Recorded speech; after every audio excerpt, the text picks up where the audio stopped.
Hola, ¿qué tal? Nuevamente bienvenidos a nuestro viaje por la Biblia. Les doy gracias por estarnos acompañando y como siempre les recuerdo, por favor, tocar la campanita, darle like a estos videos. Así es de que, sin más preámbulos, empecemos nuestro viaje por la Biblia. Parece repetitivo, pero considero que es la mejor forma de aprender algo. Así es de que el Antiguo Testamento se divide en 5 secciones: el Pentateuco o la Torá, los libros históricos, los libros poéticos, y hoy empezaremos con una introducción a las últimas 2 secciones del Antiguo Testamento, los libros proféticos. Así que, antes que nada, empezaremos por definir, bueno, ¿qué es la profecía? Y básicamente, la profecía es la revelación divina que el Espíritu Santo comunica a través de los hombres escogidos por Dios, a quienes les ordena dar un mensaje al pueblo. En la segunda carta de Pedro 1, en el 20:21, encontramos este versículo. Pero entendiendo primero esto, que ninguna profecía de la Escritura es de interpretación privada, porque nunca la profecía fue traída por voluntad humana, sino que los santos hombres de Dios hablaron siendo inspirados por el Espíritu Santo. Entonces, los profetas disfrutaban de mucha autoridad entre el pueblo y eran muy estimados por los gobernantes temerosos de Dios. Bueno, lo contrario también aplicaba, o sea, eran perseguidos por los reyes malos y pues lamentablemente había un montón de estos. Los profetas fueron personas que recibieron un llamamiento directo de Dios y fueron llamados pues de entre muchos y diferentes estratos sociales. Vamos a ver. Por ejemplo, tenemos a Jeremías y Ezequiel, eran sacerdotes, probablemente también Zacarías. Tenemos a Isaías, Daniel y Sofonías, que eran de la realeza del país. Tenemos también a Amós, que era pastor, y en cuanto a los otros 9, no se sabe exactamente con seguridad lo que hayan sido previamente a ser llamados a este ministerio tan especial. En la época de Amós, estamos hablando por ahí del año 760 o 750 antes de Cristo, pues hubo una gran prosperidad para los reinos de Israel arriba y de Judá al sur. Pero ojo, aunque nos haga ruido, la prosperidad material no siempre es un signo de bendición de Dios. En aquel momento tuvo pues como resultado corrupción, complacencia, inmoralidad y una terrible injusticia. Entonces, Amós, al igual que el apóstol Pablo, proclamaron el juicio de Dios contra las personas no religiosas y también contra los religiosos. Eso está en Amós 2:12. Y continúa diciendo que el pueblo de Dios que tiene la ley escrita será juzgado por un estándar aún más estricto. Los pecados del pueblo de Dios no son tan terribles, bueno, desde el punto de vista humano, como los de los impíos.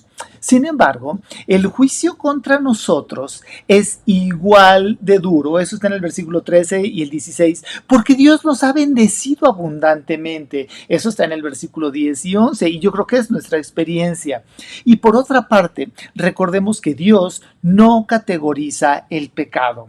No debemos de alegrarnos porque nuestros pecados aparentemente sean menores que los de los otros, porque nuestros pecados pueden ser menos evidentes, pero ante los ojos de Dios igualmente son pecado. Gracias a Dios por el perdón y la gracia que recibimos a través de Jesús. Vamos a ver ahora algunas clasificaciones diversas de los libros proféticos. En el Antiguo Testamento tenemos 17 libros proféticos, pero solamente 16 profetas, ya que Jeremías escribió 2 libros, el que lleva su nombre y el libro de Lamentaciones. Entonces, estos libros se dividen comúnmente en 2 secciones, lo que son profetas mayores y profetas menores. Y algo que es importante, y tal vez insisto un poco en ello, es que esta clasificación se basó únicamente en la extensión del mensaje. porque todos los libros proféticos tienen el mismo valor y la misma importancia porque son mensaje de Dios. Los profetas mayores son estos 5 que tenemos allí: Isaías, Jeremías, Lamentaciones, Ezequiel y Daniel. En este caso, Lamentaciones es un libro también escrito por Jeremías. Y tenemos otros 5 libros y tenemos también otros 12 libros que son de los profetas menores: Oseas, Joel, Amós, Abdías, Zacarías, Sofonías, Ageo, Jonás, Miqueas, Nahum, Habacuc y Malaquías. Entonces tenemos 5 libros de los profetas mayores y 12 libros de los profetas menores. Vamos a ver otra clasificación y ahora será según sus mensajes. Esto es, según a quiénes o particularmente a qué reino dirigían su mensaje. Tengamos en cuenta que algunos de ellos incluían mensajes a otras naciones, pero principalmente profetizaron a una nación en particular, según podemos ver. ¿Y qué profetas fueron estos? Pues a Israel, o sea, al reino del norte, Amós, Oseas y Miqueas. A Judá, fíjense, la mayor cantidad de profetas: Joel, Sofonías, Isaías, Ezequiel, Miqueas, Daniel, Jeremías, Ageo, Habacuc, Zacarías, Malaquías. Al pueblo escogido por Dios, al pueblo que continuaría, le mandó más profetas. Y terminamos con las otras naciones o las naciones gentiles. Tenemos el caso de Jonás y Nahum, que predicaron a Nínive, fíjense, a Siria, y tenemos a Abdías enfocado hacia Edom. Entonces, en el caso de Miqueas, ahí tenemos un asterisco, fue el único profeta que dirigió su mensaje a los 2 reinos. Y recordemos que Nínive era la capital de Asiria y que Edom, los idumeos, eran también descendientes de Esaú. Otra clasificación factible es según el orden cronológico de sus escritos, esto es, en qué tiempo fueron preparados o escritos. Y tenemos 3 opciones: los que fueron preexílicos, los exílicos y los postexílicos. Entonces, claramente entendemos que los profetas preexílicos fueron los que hablaron al pueblo antes del cautiverio babilónico. Los profetas exílicos hablaron al pueblo durante el cautiverio, y tenemos a los postexílicos después del regreso de los judíos del cautiverio. Por lógica, los profetas preexílicos fueron más. ¿Por qué? Porque todavía buscaban que el pueblo se arrepintiera de su pecado, que se dieran cuenta que la estaban regando y que se pusieran a cuentas con Dios. Y fueron todos los que tenemos allí. Los que estuvieron durante el exilio, pues fueron Daniel, como sabemos, tuvo un buen puesto, y también tenemos a Ezequiel.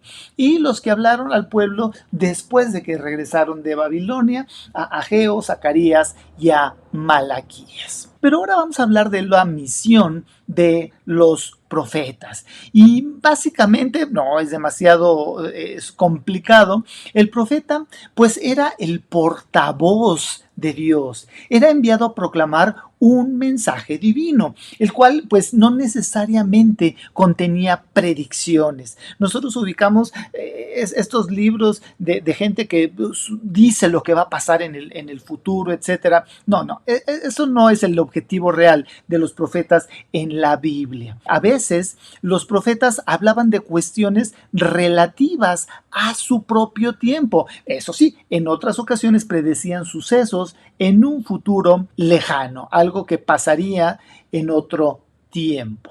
En general, podemos bosquejar los mensajes o el mensaje de los profetas de la siguiente forma, con los siguientes puntos. Primero, ellos buscaban alejar a la nación de su idolatría y de su maldad, o sea, traer y ponerse a cuentas con Dios. Pero si fracasaban en esto, su propósito era anunciar que la nación sería castigada.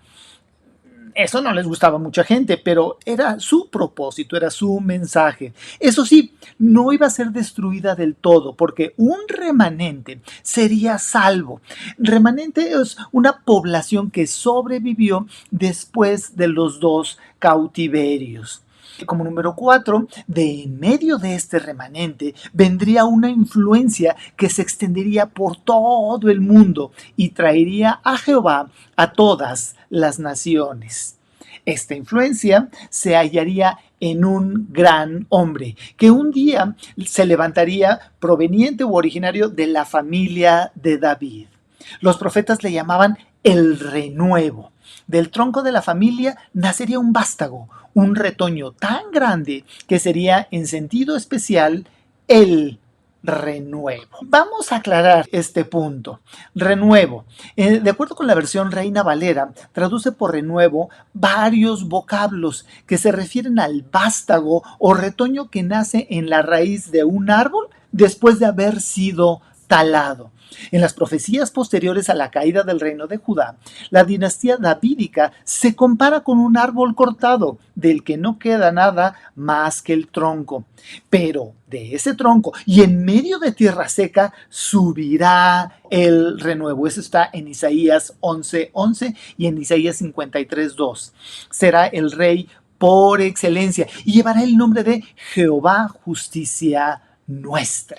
Eso es el renuevo. Ahora vamos a pasar a un aspecto que se conoce como la ley de la doble referencia. Y se conoce a esto, a la ley de la doble referencia, a profecías que tuvieron un cumplimiento inmediato o bien un cumplimiento parcial, ya que su cumplimiento total a esta profecía estaría en el futuro. Para clarificar esto, vamos a ver un par de ejemplos. En Isaías 44 dice: yo, el que despierta la palabra de su siervo y cumple el consejo de sus mensajeros, que dice a Jerusalén: serás habitada, y a las ciudades de Judá reconstruidas serán, y sus ruinas edificaré. Y entonces aquí claramente está hablando de una restauración física de Jerusalén. Y cuando estudiamos los libros de Esdras y Nehemías, en los libros históricos, vimos que esta restauración efectivamente fue implementada. Ahora pasemos a Isaías 11:11. Asimismo, acontecerá en aquel tiempo que Jehová alzará otra vez su mano para recobrar el remanente de su pueblo que aún quede en Asiria, Egipto, Patros, Etiopía, Elam, Sinar y Amat, y en las costas del mar.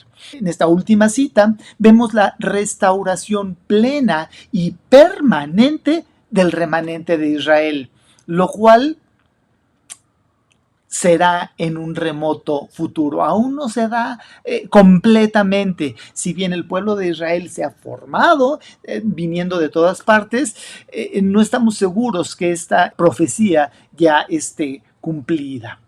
Veamos otra ilustración que está en Isaías 53. Ahí leemos sobre el Mesías sufriente. Y sería bueno leer todo el capítulo 53, pero vamos a ver específicamente el versículo 7.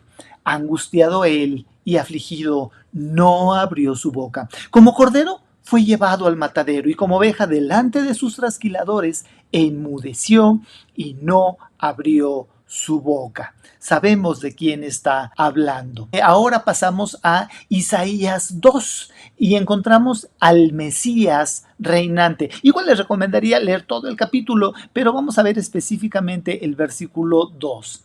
Acontecerá en lo postrero de los tiempos que será confirmado el monte de la casa de Jehová como cabeza de los montes y será exaltado sobre los collados y correrán a él todas las naciones.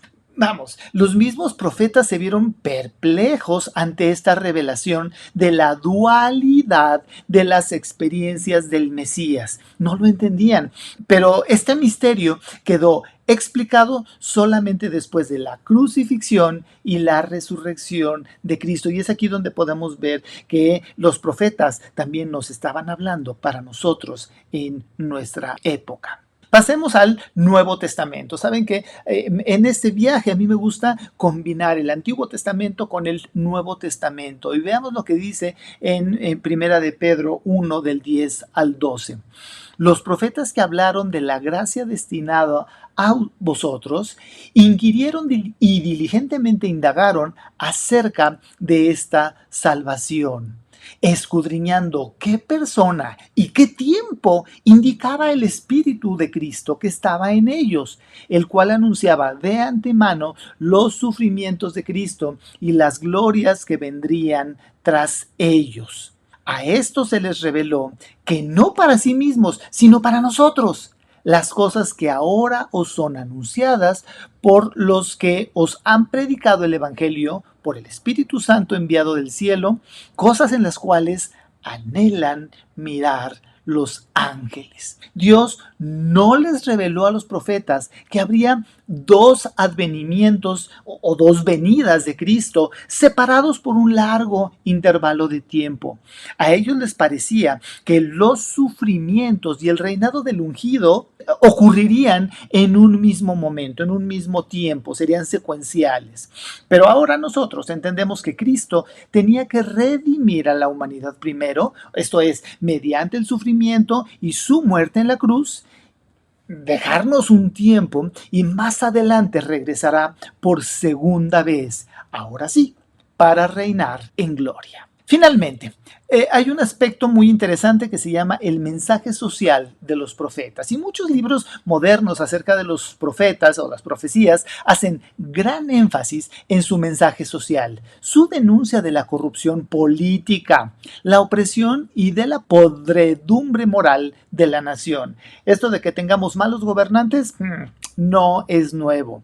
Sin embargo, lo que realmente preocupaba a los profetas era la idolatría de la nación, porque ellos sabían que esta idolatría los hacía errar en su concepto de Dios.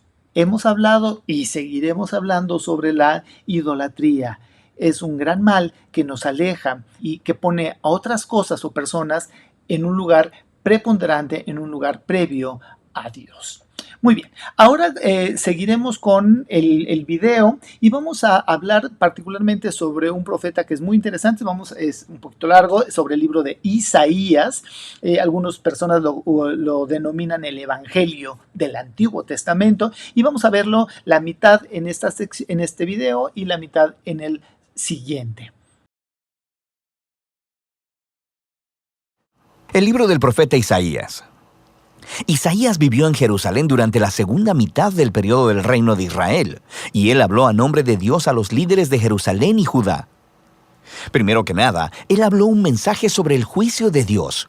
Les advirtió a los líderes corruptos de Israel que su rebelión contra el pacto de Dios tendría un alto costo, que Dios usaría a los grandes imperios, el de Asiria y después el de Babilonia, para traer su juicio sobre Jerusalén si persistían en la idolatría y la opresión al pobre. Pero ese anuncio estaba combinado con un mensaje de esperanza. Isaías creía profundamente que Dios cumpliría un día todas sus promesas del pacto, que Dios enviaría a un rey del linaje de David para establecer el reino de Dios. Recuerda 2 de Samuel 7. Que él guiaría a Israel a la obediencia a todas las leyes del pacto que se hicieron en el monte Sinaí. Recuerda Éxodo capítulo 19. Y todo esto sería para que la bendición y la salvación de Dios fluyeran hacia todas las naciones, como Dios le prometió a Abraham en Génesis capítulo 12. Y esta es la esperanza que movió a Isaías a levantar la voz contra la corrupción y la idolatría de Israel en su tiempo. Ahora, el libro tiene un diseño literario bastante complejo, pero hay una manera sencilla de ver cómo encaja todo junto. Los capítulos del 1 al 39 contienen 3 grandes secciones que desarrollan la advertencia de juicio de Isaías a Israel. Y todo culmina en un evento señalado al final del capítulo 39, la caída de Jerusalén y el exilio del pueblo en Babilonia.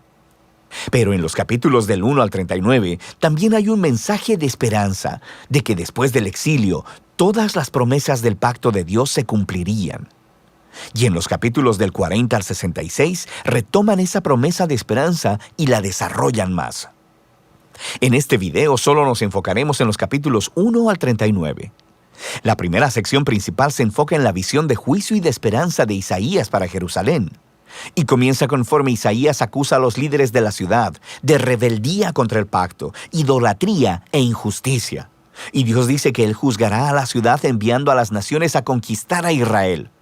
Isaías dice que esto será como un fuego purificador que acabará con todo lo que es indigno en Israel para crear una nueva Jerusalén que esté poblada por un remanente que se ha arrepentido y regresado a Dios. E Isaías dice que entonces será cuando el reino de Dios vendrá y todas las naciones vendrán al templo en Jerusalén y aprenderán de la justicia de Dios, produciendo un tiempo de paz universal y armonía. Ahora, esta narrativa básica del juicio sobre la vieja Jerusalén, purificándola en una nueva Jerusalén, será repetida una y otra vez a lo largo del libro, siendo cada vez más detallada. Entonces, en el centro de esta sección tenemos la gran visión de Isaías.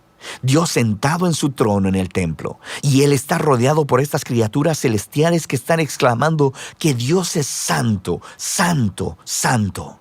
E Isaías de repente se da cuenta de lo corruptos que son él y su pueblo, Israel. Y él está convencido de que va a ser destruido por la santidad de Dios, pero no es así. La santidad de Dios en la forma de un carbón encendido viene y lo quema, pero no para destruirlo, más bien lo purifica de su pecado. Y conforme Isaías medita en esta extraña experiencia, Dios lo envía a realizar una tarea muy difícil.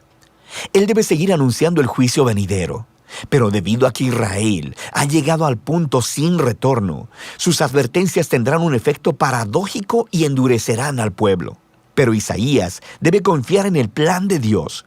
Israel va a ser cortado como un árbol y abandonado como un tronco en el campo. Y ese tronco será quemado y calcinado. Pero después de toda esa quemazón, Dios dice que ese tocón ardiente es una semilla santa que sobrevivirá para el futuro. Es una pequeña señal de esperanza. Pero, ¿quién o qué es esa semilla santa? El resto de la sección ofrece una respuesta. Isaías confronta a Acaz, un descendiente de David y rey de Jerusalén, y anuncia su caída. Dios dice que es el gran imperio de Asiria quien primero derribará a Jerusalén y devastará la tierra, pero hay esperanza. Por la promesa de Dios a David, después de esta destrucción, Él enviará un nuevo rey llamado Emanuel, que significa Dios con nosotros. Y el reino de Emanuel liberará al pueblo de Dios de los imperios violentos y opresores. E Isaías describe a este rey venidero como un retoño nuevo que surgirá del viejo tronco de la familia de David.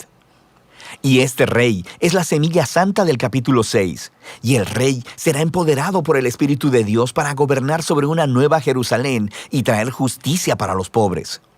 Y todas las naciones buscarán la guía de este rey mesiánico. Su reino transformará toda la creación trayendo paz.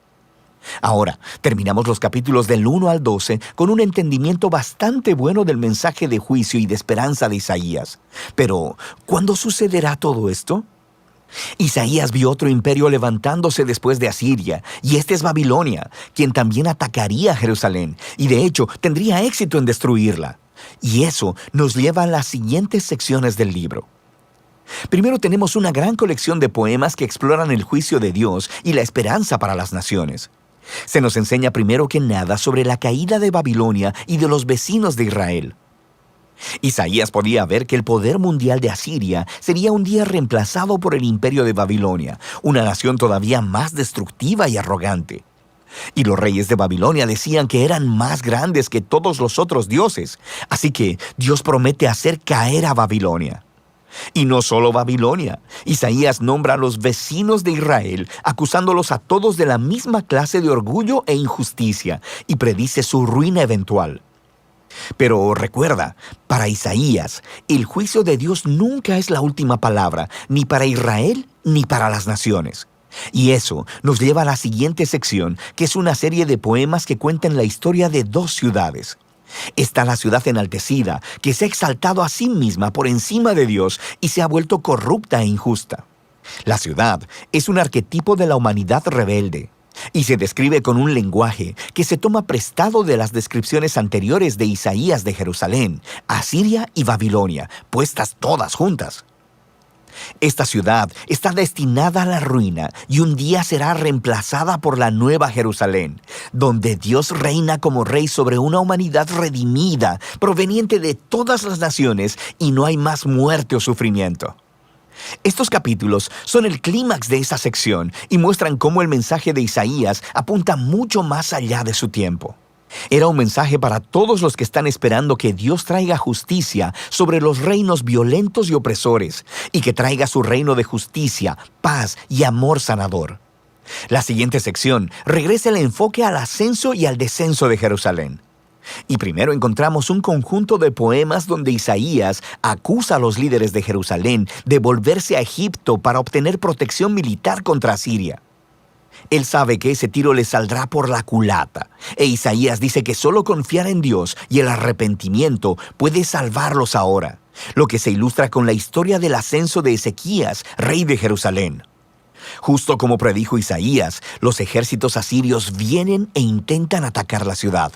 Así que Ezequías se humilla delante de Dios y ora por liberación divina, y la ciudad es salvada milagrosamente de un día para otro.